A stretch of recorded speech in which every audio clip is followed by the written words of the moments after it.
Hi ಎಲ್ಲ friends, welcome back to my YouTube channel. ಎಲ್ಲರೂ ಹೇಗಿದ್ದೀರಾ? ಎಲ್ಲರೂ ಚೆನ್ನಾಗಿದ್ದೀರಾ ಅಂತ ಅಂದ್ಕೊಂಡಿದ್ದೀನಿ. ನೋಡಿ, ಇದು ಸಂಡೇ ವ್ಲಾಗ್. ನೋಡಿ ಯಾವ ಥರ ಹಿಮ ಕವ್ಕೊಂಡಿತ್ತು ಅಂತ ಹೇಳಿದ್ರೆ ಮುಂದೆಗಡೆ ಏನಿದೆ ಅಂತಲೇ ಕಾಣಿಸ್ತಾ ಇರಲಿಲ್ಲ, ಆ ಥರ ಆಗೋಗ್ಬಿಟ್ಟಿತ್ತು.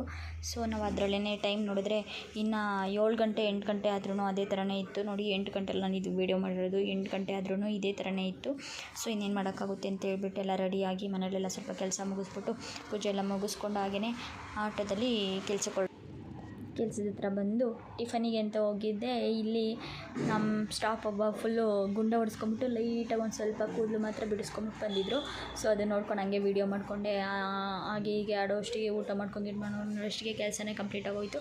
ಸೊ ಮನೆಗೆ ಬಂದು ನಮ್ಮನೆಯವರೆಲ್ಲ ಸ್ವಲ್ಪ ತರಕಾರಿ ತೊಗೊಂಬಂದಿದ್ರು, ಅದನ್ನೆಲ್ಲ ಜೋಡಿಸಿ ಇಟ್ಟು ಹೂವಿಗೆಲ್ಲ ಹೂವು ಎಲ್ಲ ತೆಗೆದಿಟ್ಬಿಟ್ಟು ಹಣ್ಣು ಎಲ್ಲ ತೆಗೆದಿಟ್ಟೆ. ಹಾಗೆಯೇ ಸ್ವಲ್ಪ ಅಡುಗೆ ಮಾಡಬೇಕಿತ್ತು. ಸೊ ಅದಕ್ಕೆ ಇವತ್ತು ಕುಂಬಳಕಾಯಿದು ಸ್ವಲ್ಪ ಮೊಸರು ಎಲ್ಲ ಥರ ಮಾಡೋಣ, ಇರೋ ಡಿಫ್ರೆಂಟಾಗಿರುತ್ತೆ ಅಂತ ಹೇಳ್ಬಿಟ್ಟು ನಮ್ಮ ಮನೆಯವರು ಎಲ್ಲ ಹೆಚ್ಚಿಕೊಡ್ತಾಯಿದ್ರು. ಸೊ ನೋಡಿ, ಇದು ಕುಂಬಳಕಾಯಿನ ತೊಗೊಂಡು ಅರ್ಧ ತೊಗೊಂಡಿದ್ದೀನಿ ಅಷ್ಟೇ, ಜಾಸ್ತಿ. ಇಲ್ಲಿ ಸಿಪ್ಪೆ ಎಲ್ಲ ಎರ್ಕೊತಾ ಇದ್ದೀನಿ. ನೀಟಾಗಿ ಸಿಪ್ಪೆ ಎಲ್ಲ ಎರ್ಕೊಂಡು ಒಂದು ಸ್ವಲ್ಪ ನೀರೆಲ್ಲ ನೀಟಾಗಿ ತೊಳ್ಕೊಂಡು ಅದನ್ನು ಬೇಯಕ್ಕೆ ಇಡಬೇಕಾಗುತ್ತೆ ನಾವು. ಸೊ ನೋಡಿ, ಇವಾಗೆಲ್ಲ ನೀಟಾಗೆಲ್ಲ ಹೆಚ್ಕೊಂಡಿದ್ದೀನಿ, ಸಿಪ್ಪೆ ಎಲ್ಲ ತೆಗೆದ್ಬಿಟ್ಟು ನೀಟಾಗಿ ಹೆಚ್ಕೊಂಡಿದ್ದಾಯಿತು. ನೋಡಿ, ಇವಾಗ ನಾನು ಮೊಸರನ್ನ ಸ್ವಲ್ಪ ಗಂಟು ಇಲ್ದಿದ್ದಂಗೆ ಈ ಥರ ಸ್ಮ್ಯಾಶ್ ಮಾಡ್ಕೊತಾ ಇದ್ದೀನಿ. ನೀರೇನು ಹಾಕ್ಕೊಳ್ಳೇಬಾರ್ದು ನಾವು, ಅದಕ್ಕೋಸ್ಕರ. ನೋಡಿ, ಇವಾಗ ನಾನು ಬೇಯಲಿಕ್ಕೆ ಇಟ್ಟಿದ್ದೀನಿ ಅದನ್ನು, ಕುಂಬಳಕಾಯಿನ. ಸೊ ಅದಕ್ಕೋಸ್ಕರ ನೋಡಿ, ಇವಾಗ ಕುಂಬಳಕಾಯಿ ಚೆನ್ನಾಗಿ ಬೇಯೋ ಅಷ್ಟುಗಡೆ ಒಗ್ಗರಣೆನೂ ಮಾಡ್ಕೊಂಬಿಡ್ಬೋದು. ಈ ಥರ ತಿನ್ನೋದ್ರಿಂದ ಎಲ್ತಿಗೂ ಒಳ್ಳೆಯದು. ಹಾಗೆಯೇ ಇದರಲ್ಲಿ ವಿಟಮಿನ್ಸ್ ಎಲ್ಲ ಇರುತ್ತಲ್ಲ ಕುಂಬಳಕಾಯಲ್ಲಿ. ಸೊ ಅದನ್ನು ಸಾಂಬಾರಿಗೆಲ್ಲ ಹಾಕ್ತಾರೆ, ಬಟ್ ರೇರು ಸಾಂಬಾರು ಮಾಡೋದು. ಸೊ ಈ ಥರ ತಂಬುಳಿ ಎಲ್ಲ ಮಾಡ್ಕೊಂಡಾಗ ಚೆನ್ನಾಗಿರುತ್ತೆ. ನೋಡಿ, ಇವಾಗ ನಾನೊಂದು ಪಾತ್ರೆಗೆ ಆಯಿಲ್ ಹಾಕ್ಕೊಂಡಿದ್ದೀನಿ. ಒಂದು 3 ಸ್ಪೂನ್ ಆಯಿಲ್ ಹಾಕ್ಕೊಂಡು ಜೀರಿಗೆ, ಸಾಸಿವೆ, ಒಂದೇ ಒಂದು ಬೆಳ್ಳುಳ್ಳಿ ಹಾಕಿದ್ದೀನಿ ನಾನಿಲ್ಲಿ. ಈ ಬೆಳ್ಳುಳ್ಳಿ ಜಾಸ್ತಿ ಹಾಕ್ಕೊತೀನಿ ಅಂದರೆ ಹಾಕ್ಕೊಬೋದು, ನನಗೆ ಫ್ಲೇವರ್ ಇಷ್ಟ ಆಗೋಲ್ಲ, ಅದಕ್ಕೋಸ್ಕರ ನಾನು ಒಂದೇ ಒಂದು ಮಾತ್ರ ಹಾಕ್ಕೊಂಡಿದ್ದೀನಿ ಅಷ್ಟೇ. ಹಾಗೆಯೇ 2 ಮೀಡಿಯಮ್ ಸೈಜ್ ಈರುಳ್ಳಿನ ತೊಗೊಂಡು ನೀಟಾಗಿ ಕಡ್ಡಿ ಥರ ಹೆಚ್ಕೊಂಡು ಫ್ರೈ ಮಾಡ್ಕೊಳ್ತಾ ಇದ್ದೀನಿ. ಈಗ ಎಣ್ಣೆಲಿ ಚೆನ್ನಾಗಿ ಈರುಳ್ಳಿನ ಫ್ರೈ ಮಾಡ್ಕೋಬೇಕು ನಾವು. ಅದು ಈರುಳ್ಳಿ ಎಲ್ಲ ಚೆನ್ನಾಗಿ ಬೇಯಬೇಕು. ಅದಕ್ಕೆ ಈರುಳ್ಳಿ ಎಲ್ಲ ಬೆಂದಮೇಲೆ ಸ್ವಲ್ಪ ಕರ್ಬೇವಿನ ಸೊಪ್ಪು ಹಾಕ್ಕೊಳ್ತಾ ಇದ್ದೀನಿ. ನೀವು ಹಸಿದಾದ್ರೂ ಹಾಕ್ಕೊಬೋದು, ಒಣಗಿರೋದಾದ್ರೂ ಹಾಕ್ಕೊಬೋದು. ನನಗೆ ಇಲ್ಲಿ ಹಸಿ ಸಿಕ್ಕಿರಲಿಲ್ಲ, ಸೊ ಅದಕ್ಕೋಸ್ಕರ ಒಣಗಿರೋದನ್ನೇ ಹಾಕ್ಕೊಳ್ತಿದ್ದೀನಿ. ಹಾಕ್ಕೊಂಡು ಚೆನ್ನಾಗಿ ಮಿಕ್ಸ್ ಮಾಡಿಕೊಂಡು ಫ್ರೈ ಮಾಡ್ಕೋಬೇಕು ನಾವು. ನೋಡಿ, ನಾವು ಈರುಳ್ಳಿನ ಎಷ್ಟು ಚೆನ್ನಾಗಿ ಫ್ರೈ ಮಾಡ್ಕೊತೀವೋ ಅಷ್ಟು ಒಳ್ಳೆಯದು. ಬ್ರೌನ್ ಕಲರ್ ಬರಬೇಕು ಫುಲ್ಲು, ಅವಾಗೋಸ್ಕರ. ಇವಾಗ ಇದನ್ನು ಚೆನ್ನಾಗಿ ಬೆಂದೈತೆ ನೋಡಿ ಕುಂಬಳಕಾಯಿ. ಇದನ್ನು ಇವಾಗ ನೀರು ಸಪ್ರೇಟು, ಅದು ಕಾಯಿ ಸಪ್ರೇಟು ಮಾಡ್ಕೊಳ್ತಿದ್ದೀನಿ ಬೆಂದಿರೋದನ್ನ.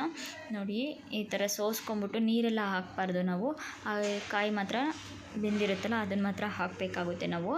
ನಾನು ಸಣ್ಣಕ್ಕೆ ಹೆಚ್ಚಿರೋದ್ರಿಂದ ಬೇರೆ ಸ್ವಲ್ಪ ಸಣ್ಣಕ್ಕೆ ಒಂದೊಂದು 4 ದಪ್ಪಗೆ ಆ ಥರ ಹೆಚ್ಚಿದ್ರು ನಮ್ಮ ಮನೆಯವರು. ಅದೇ ಥರನೇ ಇದು ಮಾಡಿದೆ. ಕ್ಯಾಮ್ರಾನೇ ಮುಚ್ಕೊಂಡು ಹೋಗ್ಬಿಡ್ತು, ಆ ಹೊಗೆಗೆ ಫುಲ್ಲು ಸುಡ್ತಾ ಇತ್ತಲ್ಲ, ಅದಕ್ಕೆ ನೀಟಾಗೆಲ್ಲ ಒರೆಸ್ಕೊಂಡು ಕ್ಯಾಮ್ರಾನ ಮತ್ತೆ ವಿಡಿಯೋ ಸ್ಟಾರ್ಟ್ ಮಾಡಿದೆ. ನೋಡಿ, ಇವಾಗ ಇದನ್ನು ಫ್ರೈ ಮಾಡ್ಕೊಂಡಿದ್ವಲ್ಲ ಅದರೊಳಗಡೆ ಹಾಕ್ಬಿಟ್ಟು ಚೆನ್ನಾಗಿ ಮಿಕ್ಸ್ ಮಾಡ್ಕೊಳ್ಬೇಕು. ಹಾಗೆಯೇ ಸ್ವಲ್ಪ ಸಾಲ್ಟ್ ಹಾಕ್ಕೊಳ್ಬೇಕಾಗುತ್ತೆ ನಾವು. ನಾನು ಕಾಯಿ ಬೇಯಬೇಕಾದ್ರೆ ಸ್ವಲ್ಪ ಸಾಲ್ಟ್ ಹಾಕ್ಕೊಂಡಿದ್ದೆ, ಇವಾಗ ಸ್ವಲ್ಪ ಸಾಲ್ಟ್ ಹಾಕ್ಕೊಳ್ತೀನಿ ನಾನು ಮೊಸರೆಲ್ಲ ಹಾಕ್ಕೊಂಡ್ಮೇಲೆ. ನೋಡಿ, ಇವಾಗ ಮೊಸರನ್ನ ಅದರೊಳಗಡೆ ಹಾಕ್ಕೊಳ್ತಾ ಇದ್ದೀನಿ ನಾನು. ಇವಾಗ ಗ್ಯಾಸ್ ಆಫ್ ಮಾಡ್ತಾಯಿದ್ದೀನಿ ನಾನು, ಇಲ್ಲಿ ಗ್ಯಾಸ್ ಆನ್ ಮಾಡ್ಕೊಂಡಿಲ್ಲ ನಾನು, ಸರಿನಾ? ಇವಾಗ ಮೊಸರು ಅದು ಈ ಥರ ಗಂಟೆಲ್ಲ ಮಾಡ್ಕೊಂಡಿದ್ದಲ್ಲ ಅದನ್ನು ಹಾಕ್ತಾಯಿದ್ದೀನಿ. ಇದನ್ನು ಹಾಕ್ಬಿಟ್ಟು ಚೆನ್ನಾಗಿ ಮಿಕ್ಸ್ ಮಾಡ್ಕೊಳ್ಬೇಕು ನಾವು. ಚೆನ್ನಾಗೆಲ್ಲ ಮಿಕ್ಸ್ ಮಾಡಿದ್ಮೇಲೆ ಸ್ವಲ್ಪ ಧನಿಯದ ಪುಡಿ, ಸ್ವಲ್ಪ ಖಾರದ ಪುಡಿ, ಹಾಗೆಯೇ ಸ್ವಲ್ಪ ಸಾಂಬಾರು ಪೌಡ್ರನ್ನ ಹಾಕ್ಕೊಳ್ಬೇಕಾಗುತ್ತೆ ನಾವು. ಚೆನ್ನಾಗಿ ಮಿಕ್ಸ್ ಮಾಡ್ಕೋಬೇಕು ಹಾಕ್ಕೊಂಡು. ನೋಡಿ, ಸ್ವಲ್ಪ ಹಾಕ್ಕೋಬೇಕು, ಜಾಸ್ತಿ ಹಾಕ್ಕೊಳ್ಬಾರ್ದು, ಅದಕ್ಕೋಸ್ಕರ. ಖಾರದ ಪುಡಿ ಎಷ್ಟು ಬೇಕೋ ಅಷ್ಟು ಹಾಕ್ಕೊಳ್ಳಿ ಖಾರಕ್ಕೆ. ನಾನಿಲ್ಲಿ 1 ಸ್ಪೂನು ಒಂದು ಸ್ವಲ್ಪ ತೊಗೊಂಡು ಚೆನ್ನಾಗಿ ಗಂಟಿಲ್ದಿದ್ದಂಗೆ ಮಿಕ್ಸ್ ಮಾಡ್ಕೊಳ್ಳಿ. ನೀವಿಲ್ಲಾಂದರೆ ಬೇಕಾದ್ರೆ ನೀರಲ್ಲಿ ಕಲಸಿಬಿಟ್ರನ್ನಾದ್ರೂ ಬಿಡ್ಬೋದು. ನೋಡಿ, ಈ ಥರ ಆಗಿದೆ. ಇವಾಗ ನಾನು ಸ್ವಲ್ಪ ಕೊತ್ತಂಬರಿ ಸೊಪ್ಪನ್ನ ಹಾಕ್ತಾಯಿದ್ದೀನಿ. ಆ್ಯಕ್ಚುಲಿ ಇದನ್ನು ಮೊಸರು ಹಾಕ್ಬೇಕಾದ್ರೇ ಗ್ಯಾಸ್ ಆಫ್ ಮಾಡಿಬಿಡಿ, ಅದಕ್ಕೋಸ್ಕರ ಚೆನ್ನಾಗಿ ಬರುತ್ತೆ ಟೇಸ್ಟು. ನೋಡಿ, ಇಷ್ಟೇ, ಇದಾಗೋಯಿತು.